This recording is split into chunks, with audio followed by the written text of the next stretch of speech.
Hi and welcome to Natural Aesthetics. This is day 1 of week 4 of my FED training program, Full Body Every Day.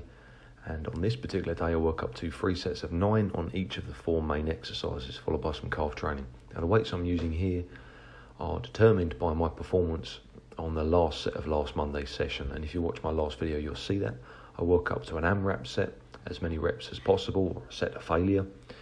And then the performance of that determines the percentage increase going into the next cycle, which is what you're watching now. So sometimes on the higher rep sets I like to time it, see how fast I can do it, and assuming my form is consistent, then performing the set quicker is an indication that I'm improving my strength, or at least improving my handling of a specific weight. And you can see how by the use of the overlay the tempo can change from set to set depending on how explosive I am. It's just a rarely used indicator of performance. Wouldn't use it too much, wouldn't place too much emphasis on it, but it's just interesting to see. So next up, got bench press, and I'm really just tweaking the foot stance about to see the most comfortable position. So heels up, heels down. I've got a little bit of a strain on my left pec near the armpit. It seems to me that the higher I can put my chest, the greater the arch in the back, then the less discomfort I'm in. It was unfortunate, it was a couple of months ago, and I was benching and felt something pop in my right rib cage, maybe an intercostal muscle, and then all of the weight shifted onto the left side and I felt something just pull very lightly. And I rehabbed it and was pretty much nearly there, just a bit too eager in terms of going back to the heavy dumbbells.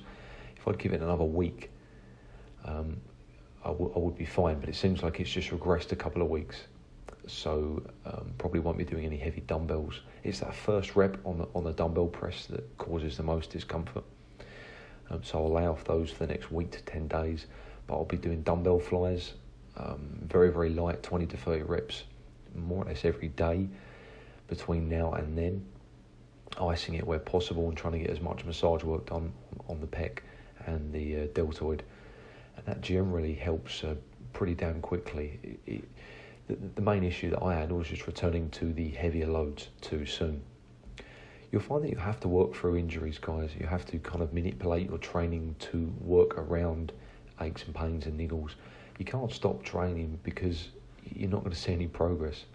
You have to analyse what the issue is and then manipulate the variables accordingly. So you might have to just tweak your grip very slightly, change the stance, or you may have to avoid certain exercises or even certain movement patterns while the injury heals.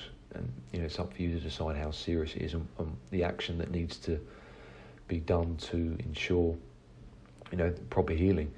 And as I mentioned before, when you think it's healed, always give it an extra week. That's a mistake I made, too eager to get back into it. But strength's going really well. All of the other exercises are going up quite nicely. You're just watching a few stretches here with the band, which I utilise on my day off, Sunday. So I do this to help my squats, just to open up the hips a little bit, and then the stretch that you're going to watch now I do for the slight pec strain that I've got, and also for the lats. Generally, when you've got a slight niggle, the soft tissue around that joint will tighten up massively. So, for example, if you've got elbow issues, then you're probably going to have to stretch the soft tissue around the elbow, foam roll it, massage it, bicep, tricep, forearm.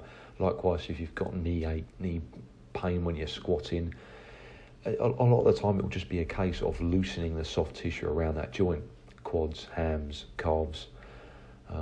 Sometimes it is as simple as just loosening up that area, and it seems to alleviate most of the niggles that you're going to get in the gym. So thanks for watching, guys. Hope you enjoyed the video. If you did, give it a thumbs up, subscribe to see more, email naturalaesthetic@outlook.com for more info on online training, very affordable prices. Stay tuned for more, stay strong.